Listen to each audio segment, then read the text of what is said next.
자, 지금 종교에 대해서 여러분들에게 지금 강의를 하고 있는데, 조금 이제 그 참고문헌 또 참고 서적을 좀 소개를 하려고 합니다. 그래서, 종교에 관한 아주 좋은 책들이 많이 있어요. 그래서 먼저, 원서를 먼저 소개를 시켜드리면, 그 라이프에서 나온 건데, 에, 굉장히 좀 오래됐지만, 에, 그 세계에서 위대한 종교들 그래서 나온 지가 좀 제법 오래됐습니다. 오래된 건데 여기에 보니까 뭐 이제 힌두이즘, 불교, 또 중국 철학, 이슬람, 주다이즘, 크리스찬 뭐 이렇게 나와 있습니다. 그래서 여기 뭐 폴 허친슨이라는 유명한 그 학자가 있는데 어떻게 인간은 예배를 하는가.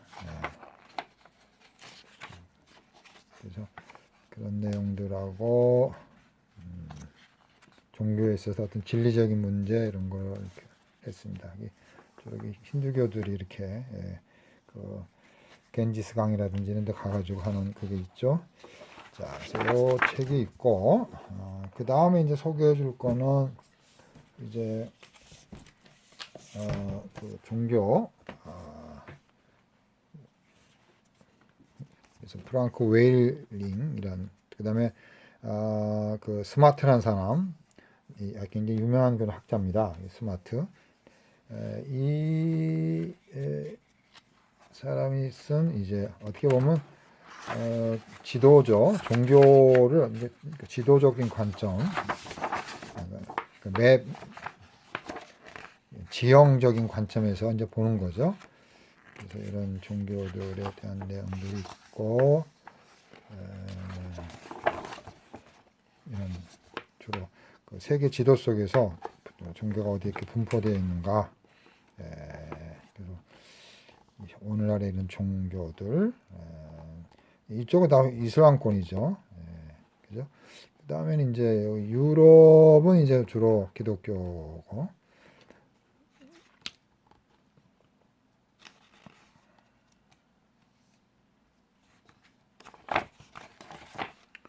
피라미드 하나의 종교죠. 피라미드 불멸 영생을 믿는 파라오만이 영생할 수 있는 그런 종교적인 관점이 많이 있는 거죠. 자, 종교가 있고 그 다음에는 이제 그 유명한 책인데 그래서 제목이 아주 재밌습니다. 그 스마트가 지은 건데 동굴 벽화에서 현대 다원주의까지 그래서 그 종교를 인간은 종교와 함께했기 때문에 그런 동굴 벽화 선사 시대 때 있던 그런 벽화들 이런 걸 포함해서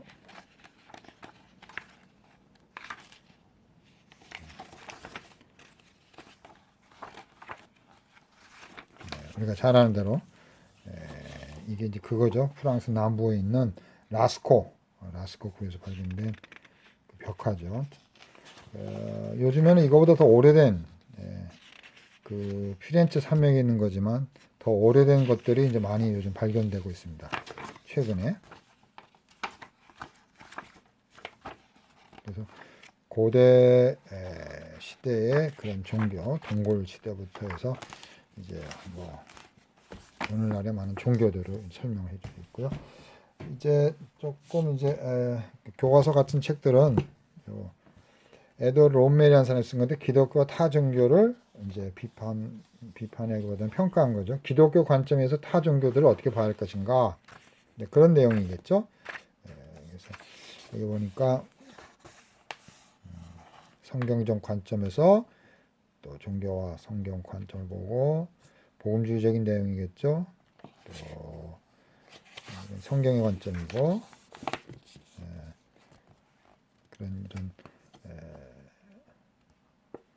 이제 교회 역사 속에 나타난 타 종교들 선교적인 관점에서 또 기독교의 독특성 그 다음에 이제 이 책이 굉장히 유명한 책입니다. 이 책이 이 책이 이제 그 세계 종교 간섭이라는 책인데요. 이 책이 상당히 이제 그 아주 유명한 책인데 책 오래돼가지고 이게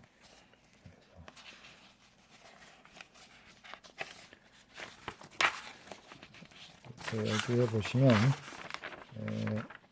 요 지금 로이스와 트레비스 이 사람이 이제 공저인데 내용이 상당히 굉장히 깊이가 있습니다. 그래서 고대 사회와 종교, 근동 지방의 일신교, 이슬람 같은 거는 이제 근동에서 나왔거든요. 특별히 그 이슬람의 그런 알라신이라든지 또 알라신이 어떻게 그런 단위성이 됐는지, 원래 다양한 신이었는데 알라 하나로 통일시키거든요. 아주 흥미로운 연구도 많이 해놔서 거기 보면 이제 원래 이슬람이 메카에서 믿던 신이 여러 신이 있었어요. 알, 우자,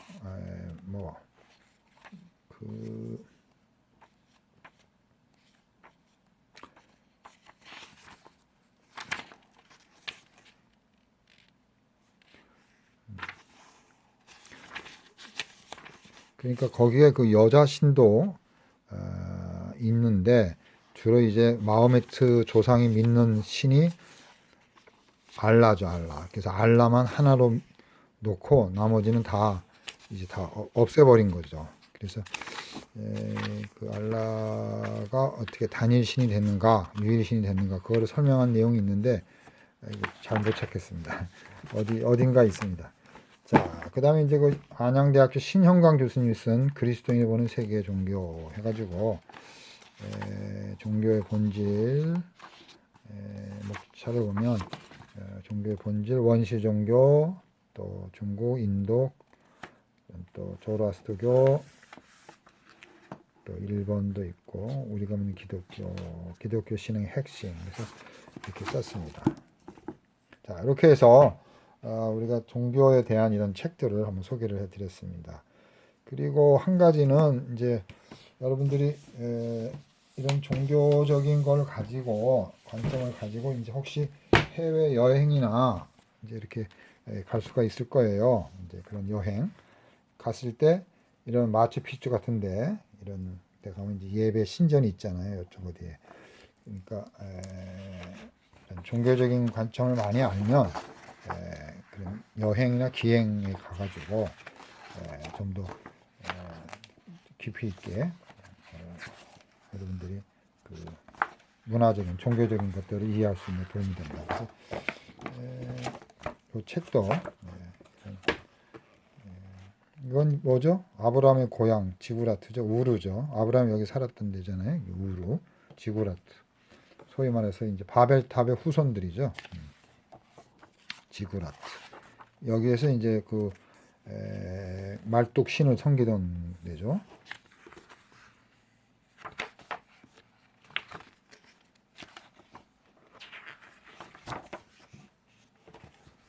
자, 이렇게 종교의 이제 어떤 특징에 대해서 살펴보겠습니다. 이런 것들이 있어야 종교지.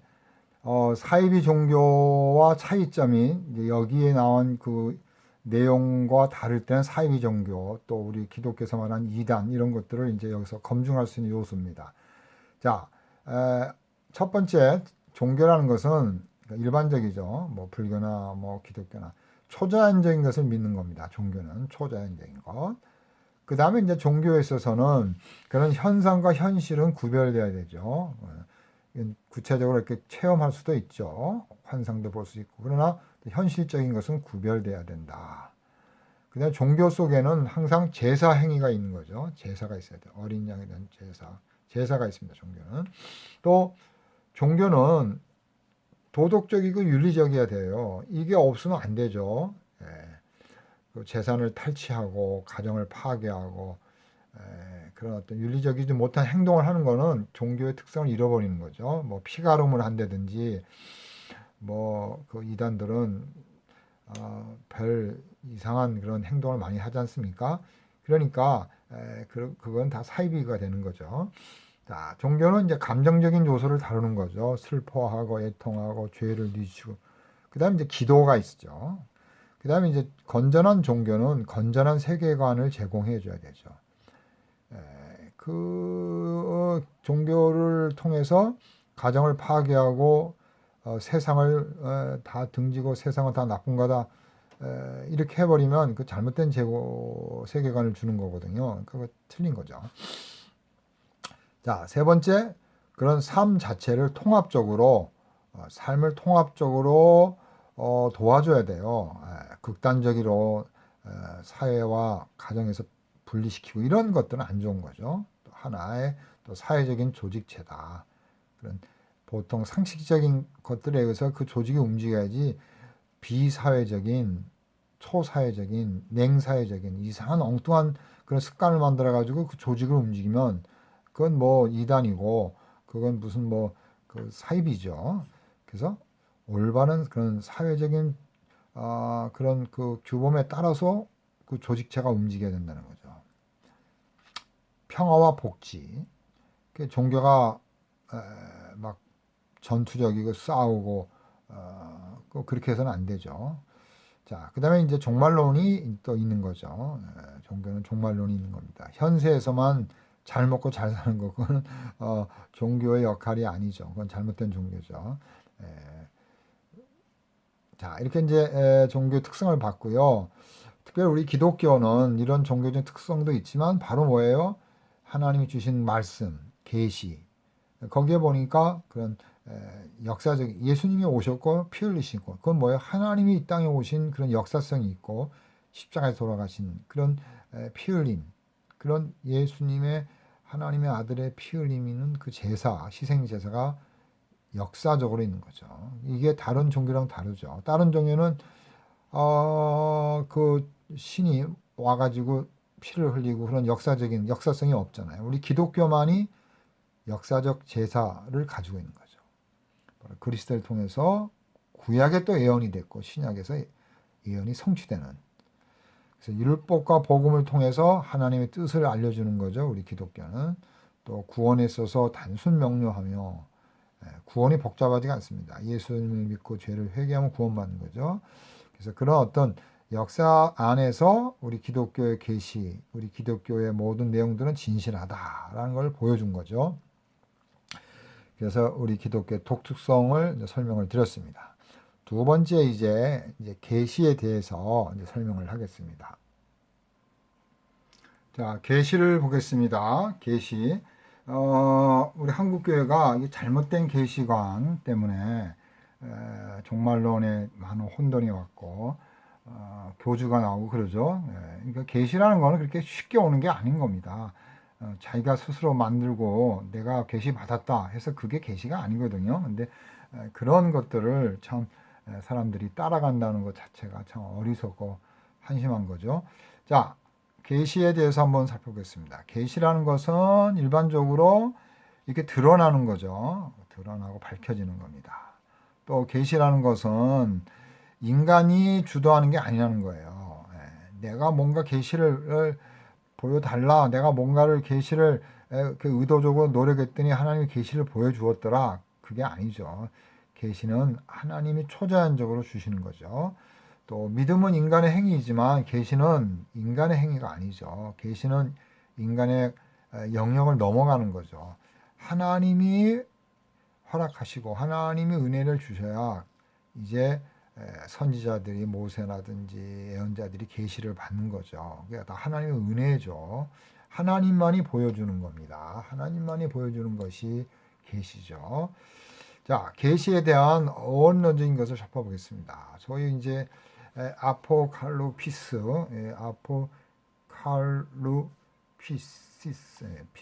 피스 이렇게 부르죠. 그래서 라틴어로는 리베라티오 이렇게 부르는데 이제 정체를 드러내는 것이다. 그래서 하나님이 자기 또는 자기에 관한 진리를 사람에게 의식할 수 있도록 또 하나님 스스로 자발적으로 보여주는 행위죠.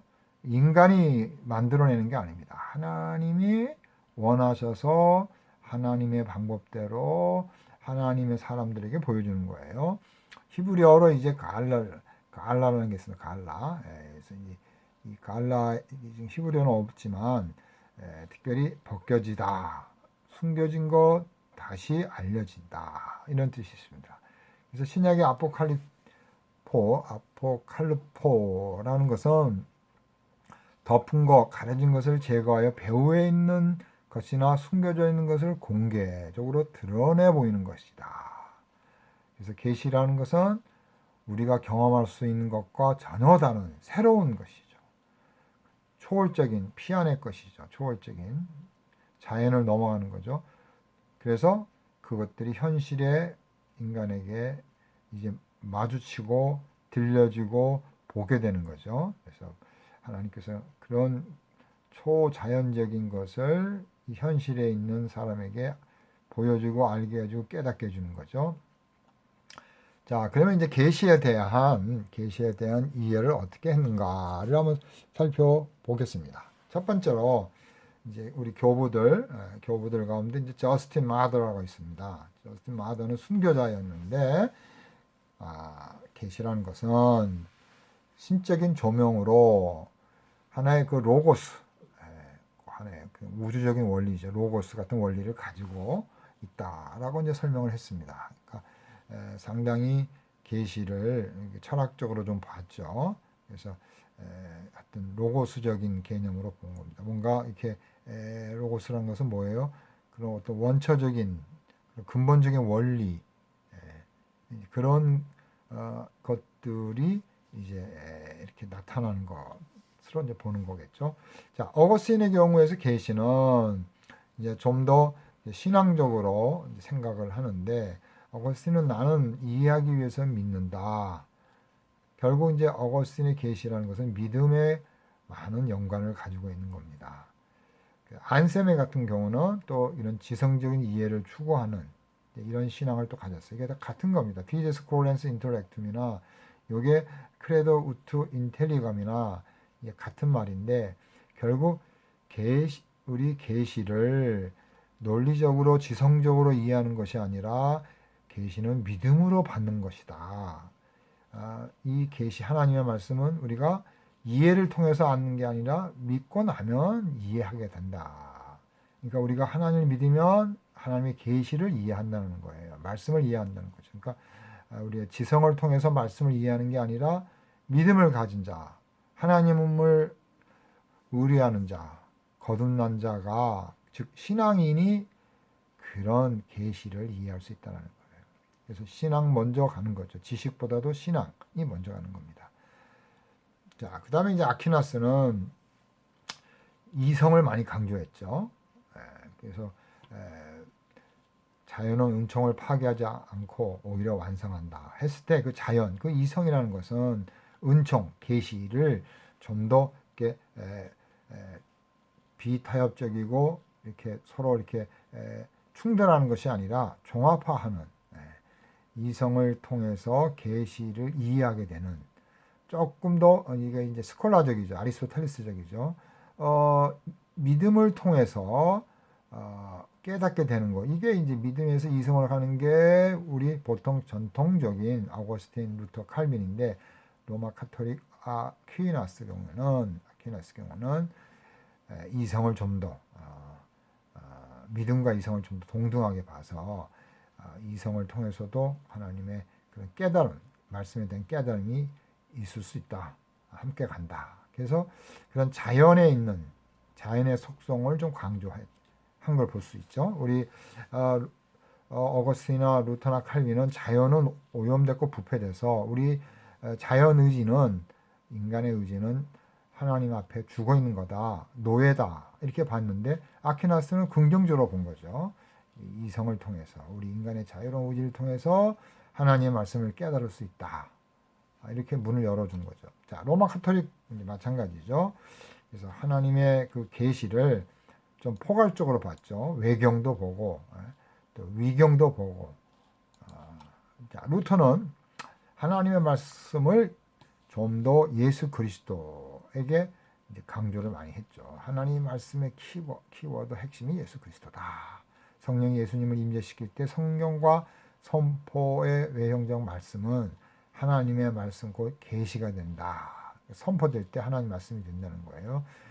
결국 예수 그리스도 중심적인 그런 계시관을 갖고 있는 거죠. 그래서 루터에 있어서는 예수 그리스도가 아주 굉장히 중요한 그런 기독론적인 그런 핵심적인 것이죠. 칼빈의 경우는 칼빈은 하나님의 말씀 계시와 또 성령의 관계를 동시적으로 강조했어요. 그러니까 루터 경우는 말씀에 대한 강조는 많고 성령에 대해서는 또 약간 이렇게 분리해서 보는 경향이 있지만 칼빈은 말씀 없이는 성령님도 좀 의미가 없고 성령님도 말씀 없이는 되지 않는다. 그 말씀은 성령님이 계셔야 되고 성령님은 말씀이 또 계셔야 되고 이렇게 말씀과 성령에 함께 하시는 그래서 우리가 쿰버버라고 부릅니다. 쿰버버 말씀과 함께 성령이 역사하신다. 동시적인 것. 성령의 내적 증언에 의하여 성경의 권위를 말하게 된다. 그러니까 이 성경책이 어떻게 해서 하나님의 말씀이냐? 바로 성령이 내 마음속에서 하나님의 말씀이라고 믿고 받아지고 따르고 의존하게 된다라는 거예요. 그게 성령님의 역사라는 거예요. 성령의 역사에 의해서 우리 마음이 하나님의 말씀을 하나님의 계시로 하나님의 음성으로 받아들이게 한다. 이게 성령의 내적 증언이라는 거예요. 자, 종교 계획자들 가운데 우파가 있고 좌파가 있죠. 종교 계획자들 중에 우파는 어디입니까? 바로 로마 카톨릭이죠. 이 우파는 로마 카톨릭이고 종교 루터 칼빈쯤 인가 있고 이 좌파는 바로 제세례파인데 바로 이 스웬 클레프, 스캔 벨팽크라는 이런 사람, 토마스 뮌저라는 사람, 이런 사람들은 상당히 과격하죠. 계시는 뭐예요? 계시라는 것은 하나님 말씀이라기보다는 하나님이 지금 이 순간 직접적인 조명을 나한테 주신다 이거예요. 성령이 직접 내 안에서 조명해서 이게 하나님의 말씀이다. 이렇게 내적인 그런 하나님의 빛, 이너 라이트, 이런 내적 광명을 그것도 새로운 내적 광명을 주장하는 거예요. 이 순간 성경을 읽고 있는데 팍 하나님의 말씀이 나의 마음을 감동했다는 거예요. 그게 하나님의 새로운 계시가 나에게 떨어졌다는 거예요. 그게 이제 상당히 위험하죠. 아주 그런 새로운 직접적인 내적인 그런 비추임. 이걸 이제 소위 말해서 그 대문자 이너 라이트라고 씁니다. 내적인 비춤이라고 부르는데 이게 제세례파의 특징이에요. 자, 이렇게 해서 이제 그 계시에 대한 여러 사람들의 이해를 살펴봤습니다.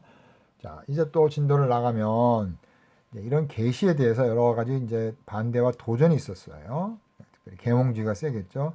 데카르트 이후에도 그런 계시에 대한 권위보다는 이성을 강조했고 또 데이비드 휴미나 칸트도 결국 형이상학적인 초월적인 초자연적인 것을 거절하고 이성을 강조했죠. 그러니까 이성의 한계 안에서 종교, 이성의 한계 안에서 신학을 하라는 거예요. 이성의 신학. 이성의 신앙은 도덕 규칙들의 근거를 두고 또 그것들을 안내를 받고 그래서 칸트는 이성의 한계를 벗어난 계시를 부정한다. 그러니까 종교라는 것은 항상 이성의 한계 안에 있어야 된다는 거죠. 아까 보여드렸죠. 그 레싱이라는 사람도 자유주의인데 역사의 우연적인 진리는 이성의 필연적인 진리를 증명하지 못한다. 역사적인 사건과 보편적인 진리를 분리한 거죠. 그러니까 내가 체험하고 뭐 한 성경에 있는 사건들은 그거는 다른 사람에게 증명이 되지 않는다는 거예요. 그러니까 보편적인 진리가 아니라는 거죠. 그 사람 개인만 체험했다 이렇게 우리가 생각하자는 거예요. 자, 슐라이르마는 자유주의 신학자 감정을 종교의 근원에 두었죠. 그 사람은 뭐예요? 구속의 체험, 감정. 그러니까 구원받았다라는 그런 체험과 그 기쁨 이게 바로 이제 하나의 계시라는 거예요. 그러니까 계시가 객관적인 하나님의 말씀, 율법, 예수님 말씀이라기보다는 이 슐라이르마는 계시라는 것은 지극히 주관적으로 체험하고 원초적으로 느끼고 이 순간 자연을 보면서 뭔가 번뜩이는 그런 감정적인 그게 바로 계시라는 거예요. 헤겔 경우도 계시와 이성의 연속성을 말하죠. 그러니까 이성을 통해서 계시를 이해할 수 있다. 결국 땅에 있는 그런 가이스트가 결국은 성령의 가이스트와 합해질 수 있다. 뭐 이런 식으로 그런 정반합적인 그런 걸 말하는데 헤겔의 경우도 구별이 많지 않다는 거예요. 결국 이성적인 것을 통해서 계시를 알게 된다는 거죠. 그러니까 계시라는 것은 초자연적인 초월적인 것이 아니라 지극히 이성적이고 현실적이라는 거죠. 이게 바로 헤겔의 그런 유물론적인 초월적인 것이 좀 강하게 안 나타나죠. 그런 면을 헤겔의 종교에 대한 계시에 대한 이해 속에서 찾아볼 수가 있습니다. 자, 현대 신학자들의 이제 계시관을 한번 살펴보겠습니다. 좀 이제 어려운 이것도 강의인데 현대 신학 강의할 때 하는 건데요. 이것도 이제 뭐 간단하게 말씀을 드리겠습니다. 그 유명한 그 칼 바르트 같은 경우는 성경은 하나님의 말씀하시는 한에서 하나님의 말씀이다. 그러니까 성경이 하나님의 말씀이 그냥 바로 되는 게 아니라 성경에 있는 성경 활자체 거기에는 하나님의 말씀이 있고 아닌 것도 있고 또 거기에서 이제 하나님께서 이건 하나님의 말씀이다라고 할 때 그게 하나님 말씀이지 성경책 전체가 하나님 말씀이 아니다 이렇게 이제 보는 거죠. 그리스도 중심적인 그런 계시관을 강조해요. 특별히 칼 바르트 같은 경우는 요한복음 1장 12절에 있는 말씀이 육신이 되어 우리 가운데 거한다 할 때 말씀의 육신 즉 하나님의 말씀이 예수님이 된 것, 이 사건이 큰 계시 사건이라는 거죠. 그래서 이 모든 사건, 이 계시 사건 속에 모든 것들은 다 종속이 되는 거죠.